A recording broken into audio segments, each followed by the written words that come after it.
The fruit of the coffee tree is an unusual thing. It's one of the few fruits that we grow where we don't eat the fruit, even though it's pretty delicious. It's like a tangy melon. We grow all of this coffee because we want the seed inside the fruit. When we pick the cherry, that seed begins a journey that may take it halfway around the world. And early on in that seed's journey, it goes through a phase of transformation, that of fermentation. And that's what we're going to talk about today. Now, when I say the word fermentation, some of you might think, oh, experimental fermentation. That's something of a trend in specialty coffee right now, where producers are using fermentation to create flavors in coffee and produce some of the least coffee-like cups of coffee you might ever have had. Well, before we talk about more experimental stuff, I think it's important to start with the basics. So I've come here to Guatemala to create a kind of beginner's guide to fermentation. But I've come to this particular farm and mill to spend some time with Lucia Solis. Now, Lucia is a fermentation consultant. She originally trained at UC Davis in enology and viticulture, and she traded working in fermentation in wine in the Napa Valley for fermentation in coffee. And she works with coffee producers around the world. And together, we want to give you a kind of fundamental understanding of fermentation's role in coffee production. Now, as part of this video, you're going to see us process one coffee through 4 different processes. And you're going to wonder, how does that taste? And that's a great question. We're going to make these raw coffees from this video available to roasters around the world, which means we can do another big global live tasting a little bit later in the year. If you want to know more about it, stay up to date on when it's available and where it's available from. There is a link to a newsletter you can sign up to in the description of this video. Fermentation is a process where microbes, like yeast and bacteria, break down carbohydrates into other compounds like acids, alcohols, carbon dioxides, and other aromatic compounds that give all of our fermented foods the flavors that we love. Let's start with why fermentation exists in the coffee process, because it's probably not what you think. Now, coffee's grown a long way away from where it's going to be roasted, brewed, consumed. And if we just shipped it after we picked it, well, it's like 50% moisture, so it'll probably go moldy and bad along the way. Plus, you're shipping a lot of water, which is not the best idea in the world. The solution, obviously, is to dry the coffee. And that's what people did. Coffee grows in places with abundant sunshine, and for a long time, producers used that sunshine. They would take the fruit that they'd harvested and leave it to dry in the sun. And when the fruit was dry, you could just hull it to get to the dry seeds inside. Success! But there was a downside. If you pick a piece of fruit and just leave it in the sun, there may be some unintended chemistry, some undesirable flavors. The coffee could just go moldy. I'm going to say now's not the time to argue that just rot is fermentation that we don't like.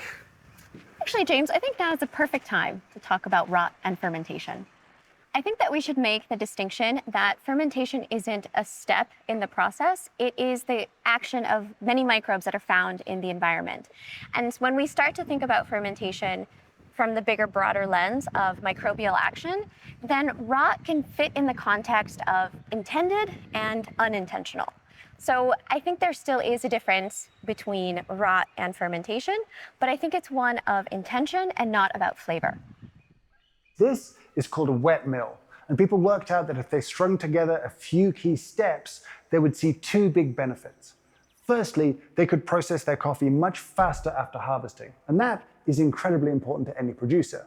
And the second benefit was that through faster processing and these steps, you could reduce the potential or amount of defects in the coffee, increasing its value. Now, the key steps that I want to highlight just quickly is the idea of, firstly, getting rid of as much fruit as possible. So you have machines called depulpers that would squeeze the seeds out, but they would still be covered in a little bit of sticky, sweet sugar from the fruit itself. This sort of stuff is often called mucilage in coffee. It's not a great word, but it is what it is. Anyway, the next thing they worked out is if they left the pulp coffee alone for a little while, that mucilage would begin to break down. Fermentation was at play. And after a while of breaking it down, that mucilage could just be washed off, and the sort of cleaner, sort of sugar-free seed could then be sent to the drying patios. And again, with less sugar around, there was less potential for undesirable chemistry. This sort of process is what most people think of when they talk about the washed process in coffee, that we have washed off the sugars from the seed before they've been dried. And so the wash process around the world is broadly the same. They're doing the same steps. What may change is, say, the configuration or the equipment or the scale. A micro mill for a small farm will be different in many ways to a large wet mill processing coffee for 1,000 different coffee producers. What will be the same is the idea that you pulp, ferment, wash, and dry, and that is the wash process. Before we get too deep into the conversation of fermentation, I'd like to include some historical context. I think that as consumers, we can get really excited when we learn that one of our favorite foods is also fermented because it can give us ideas of flavor and complexity and differentiation. But historically, for a lot of producers, even though they've been fermenting their coffee for generations and hundreds of years, the point was not flavor development. It was really functional. Coffee producers were not historically flavor designers. And this concept of using fermentation to create flavor is actually a very new idea in specialty coffee. And so this tile-lined bathtub is called a fermentation tank. And this will hold the seeds from about 4 tons of coffee cherry. And this tank holds the seeds of about 10 tons of coffee cherry. Calling it a fermentation tank is a bit of a misnomer because it implies that this is the only place where fermentation happens. But as long as we have sugar and microbes, we can have metabolism. So from the moment the cherry is plucked, we can start having fermentation. And even after the seeds leave this area, you can have even more fermentation in further steps in processing. But when people are talking about fermentation, this is usually the place that they're referring to. So as part of this video, we are going to take one coffee and process it 4 different ways to help understand more about the fermentation process. So, Lucia, could you just walk us through the journey of each of those 4 coffees? So once the coffee arrives at the mill, it is unloaded into a hopper where it goes down and is floated. So we use water to separate the densities. So the lighter cherries that float are usually seeds that are undeveloped or dried, and those will get separated and become a different quality grade of coffee. The more dense coffee is what we're going to focus on for these processes. So that denser coffee will fall into our pulper. And the pulper is where we remove the outer peel and have access to all of the sticky mucilage. And that's where our 4 processes start to diverge. So the first one is going to be removing that mucilage mechanically. So we're going to use a mechanical demucilagenator. It's a machine that uses friction and a lot of water and a lot of centrifugal force to physically remove that mucilage from the seed, clean it, and go straight to the patio. So that has very, very minimal microbial intervention. The last 3 processes are going to have different microbes that are going to be breaking down that mucilage and having different flavor effects. So the second coffee is, we're calling it a wild because we're going to be using the microbes that are found in the environment that are just local microbes that are the yeast, bacteria, and fungi that are in the environment. That's going to ferment for a set amount of time. It's about 48 hours. The third coffee is going to be focusing just on a bacteria, Lactobacillus, that will be predominantly in charge of removing that mucilage. So we're concentrating the microbe to get a different flavor result, usually looking for more acidity. And the last coffee is going to be a yeast-focused coffee. So it's a Saccharomyces yeast that will be breaking down that mucilage. So all of them will experience about the same amount of time in a tank, the same time of fermentation. And when we're ready to wash the coffees, then we start to converge again, where they will all be washed in the same way and dried in the same way on our patios.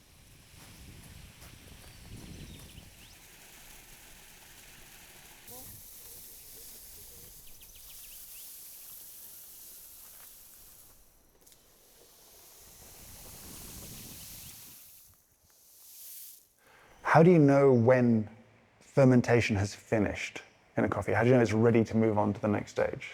It's almost like knowing when a sauce is ready. It's really to one's taste.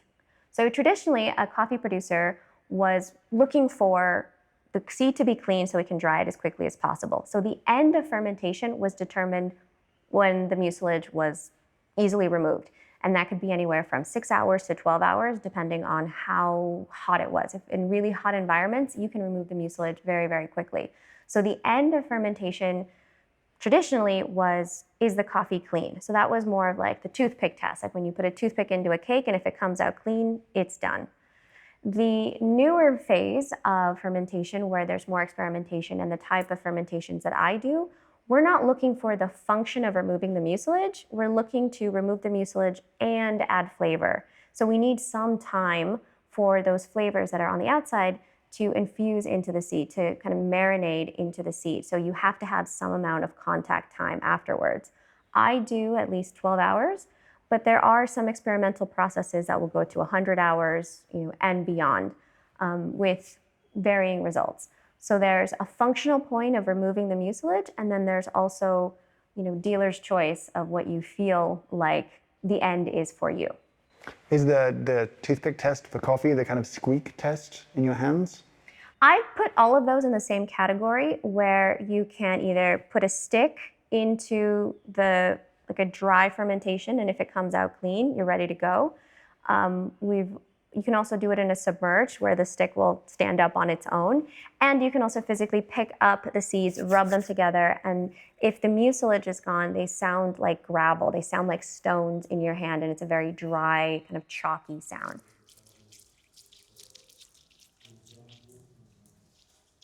So you can use all of those. And for me, they're all in the same category of kind of using our physical senses to be able to determine, again, the functionality. We don't know how it tastes. It doesn't tell us anything about the flavor. It just tells us we're ready to dry.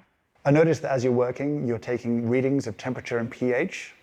Is that informative of an endpoint, or is that just data collection along the way? For me, I use it as data collection along the way. So I'm looking to have large batches that I can do consistently. And to be able to hit those marks, I'm looking at a lot of different parameters. So I want to make sure that my temperatures are within a range. I want to make sure that my pH is also within a similar range. So I use it more as kind of guardrails as we're processing. But I do know that a lot of producers try to use it as an endpoint, try to use it as a guide of trying to reach a certain pH point and have that determine the end of fermentation. And again, that is successful to varying degrees. In terms of the wider use of fermentation in coffee production, I suppose the wild fermentation here is closer to what is, I guess, typical in coffee production around the world. Yeah, I think that that's something that is really maybe a misconception in coffee. I think that maybe a lot of consumers look at fermentation, or they learn that coffee is fermented and they feel like they have to seek out these coffees. Oh, I want to try one of these fermented coffees, when in reality, you would have to work really hard to find one that isn't fermented, that doesn't have some fermentation influence. All of the coffees in every country are already applying this method of using microbes to dissolve the mucilage to some degree and have a fermentation, component to it. So that is already most coffee in the world, is whatever local microbes. The new thing in coffee is inoculation. Unlike a lot of the other fermented products where wine, beer, cheese, yogurt, other cultures have been kind of guided and inoculated, coffee is one of the last to kind of join this group. You inoculated with Lactobacillus. Most people who might be familiar with fermentation would think about using something like salt in a lacto ferment. Could you do the same thing with coffee? Absolutely, and I do those types of fermentations as well. In my teaching camps, I show both, that you can inoculate with Lactobacillus, and you can also use salt to create an environment that is more friendly to Lactobacillus. So it's not that Lactobacillus like salt, it's that they don't care about it, they tolerate it, whereas a lot of other microbes like yeast can't survive in a salt-rich environment. So what you're doing is creating like a filter that allows lactic acid bacteria to do their work and dominate the fermentation. Now, the difference between just adding salt, the way that we would making pickles or doing any other vegetables that way, is that you're creating a filter and you're inviting all lactobacillus that is in the environment to come and ferment. Whereas when we're inoculating, we're doing a single strain, which is a clone. So you've significantly reduced your variability by adding salt, because now you've brought it from this like wild, all kinds of results from good to defective, neutral.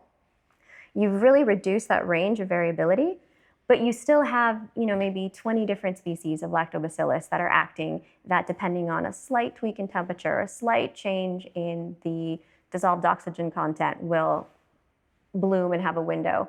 Whereas again, with the lactobacillus, it's just the way to be more consistent. So it's about precision in reproducibility, or the ease of access of salt. Salt is incredibly accessible and cheap. Before we move into drying, I want to ask about a few terms that we see used to describe fermentations. The first one being the term anaerobic. You see a lot of coffee now labeled as anaerobic fermentations. How does that apply to the fermentations here? I've seen anaerobic being used a lot in the industry, and I think it's more of a confusing term than a helpful term. Part of the definition of a fermentation is a metabolism that happens in the absence of oxygen. So it's technically, scientifically, a redundant term. I liken it to saying wet water. You don't have to qualify that water is wet because wetness is a function of water. So trying to sound smart by pointing out that water is wet actually has the opposite effect. And so what I think most people are trying to point to is an environment that is sealed versus some of the tanks that you see here that are completely open. But when you use a dissolved oxygen meter and you check the dissolved oxygen inside of these fermentations, even though they're open to the environment and we're mixing them, they're still anaerobic. Oxygen is not part of it. So they're really pointing to a structure or a way that the fermentation is done that really has very little to do with oxygen. So it's kind of a shorthand that I think has gotten kind of out of control. When we're using a dissolved oxygen meter to look inside of a fermentation or into a liquid, we're measuring the amount of dissolved oxygen that's available in that fermentation. And as the fermentation is going on and creating CO2, it's displacing a lot of the oxygen in there. And so you're seeing lower and lower levels of oxygen in that environment. So as an industry standard for most beverages, like I used to work in wine, we use 2 milligrams per liter, so 2 parts per million. To anything below that was anaerobic. So what you see in our fermentations here is we'll very easily get below 2 ppm. So when someone is labeling it as an anaerobic, what have they added typically to the process that is beyond a standard fermentation? I think that it's hard to say what they've added. I think that's another maybe misconception is that coffee's, especially coffee labeling, is very unregulated. So anaerobic can mean very many different things to very many different producers. So talking about the microbes has more utility in communicating what's happening than really talking about the container in which that fermentation is happening. People are adding more than just microbes to their fermentation tanks, and that's creating, I think, a little bit of confusion. So I kind of like to ask about that, how we might better define the terms that are being used and kind of what they mean. What else are people adding to their fermentation tanks? I want to have the foundation that adding things to the tank is more of a newer part of specialty coffee, and there is no like governing body that's like policing language. And so when I talk about these terms, it's from my perspective. It's not like I'm not the word police, so people are using these words in separate ways, but what I would love to help share is a framework for thinking about these additions. So I think the most common thing that we'll see are fruits being added to coffee tanks. And this process of adding tropical fruit to a fermentation tank has a lot to do with intention. So producers were looking to differentiate or add some value and complexity to their coffee, trying to get these fruits in there. And most of the time, it's really challenging to get strawberries into a coffee tank and get strawberry flavor out into the cup. So in these coferments, what's really happening is that we're adding more sugar that is coming in with the fruit, as well as more microbes on the surface of that fruit. So it's like putting more wood on a fire. You're just increasing the fuel for that fermentation. So I think for those types of additions, co-fermentation is a really appropriate term compared to when we are inoculating with yeast and bacteria. The goal there is we're adding the microbes initially, whereas with coferments, you're adding microbes plus more food. I've also seen people add things like cinnamon sticks to a tank. There doesn't seem to be any sugar, so it seems a different kind of approach. Cinnamon's a really interesting case because a producer will add it to the tank with a similar intention of trying to get flavor in, cinnamon in and cinnamon out. But cinnamon isn't coming in with its own sugar, and a lot of times some of these spices that are being added are antimicrobial, so they're cutting the fermentation as well. So I think in that case, it's really appropriate to use the term infusion versus a co-fermentation.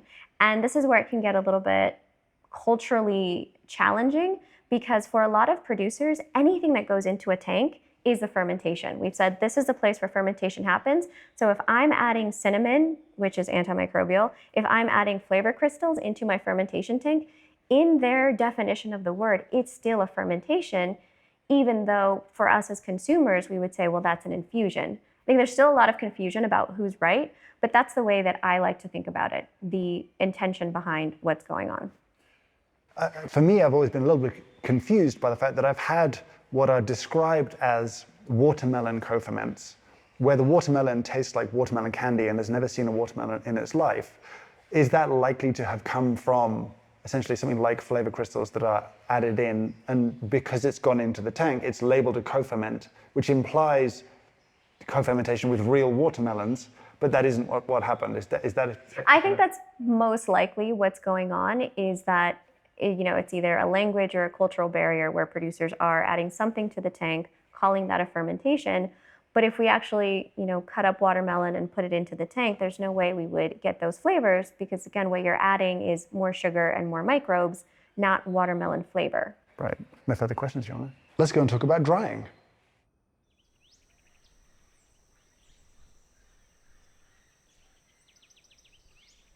So now that we have removed the peel of the fruit, and through fermentation, we've removed the mucilage layer, now our last barrier to getting this coffee ready to be shipped and sent to anywhere around the world is to remove the water.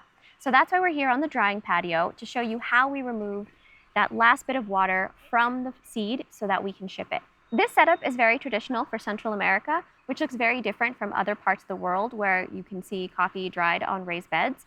And that is historically mostly a function of available labor.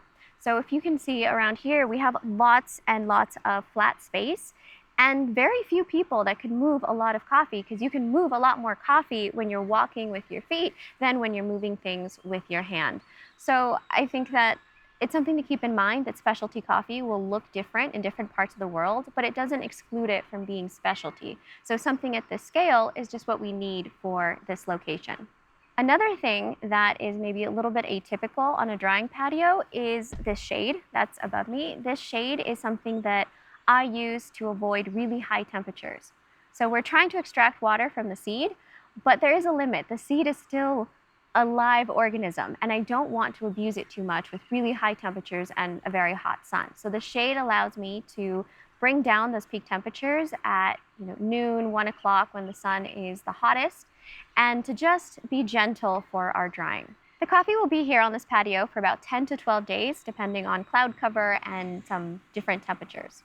Our coffee fruit starts out about 50% by weight of water, and we know our drying is done when we're at 10.5% of water content per weight. If you've seen raw coffee before it's roasted, it still doesn't look like this. This pale color is due to a parchment layer, and this layer will stay on the coffee until it's dried to about 10.5%, which is our desired moisture content. At that point, the coffee will be piled up and bagged and sent to a dry mill, and they are the ones who remove that final parchment layer before export. This is just a little aside, but every time I come somewhere like this, the scale of coffee kind of breaks my head. You look at all of this coffee laid out, and it seems like a lot of coffee, and like that, what's in my hand, there's maybe 1 cup of coffee in my hand right now, maybe not even that. And this is a farm where every single seed you see here out drying in the sun was picked by hand. That's incomprehensible when you look at the scale of this. This is not a huge farm. It's a good size, but there are many, many bigger farms than this. But this is just a tiny, tiny fraction of coffee grown and consumed. And look how many cherries had to be plucked one by one from a coffee tree. And yet people want coffee to be cheap. It blows the mind. That's all I wanted to say.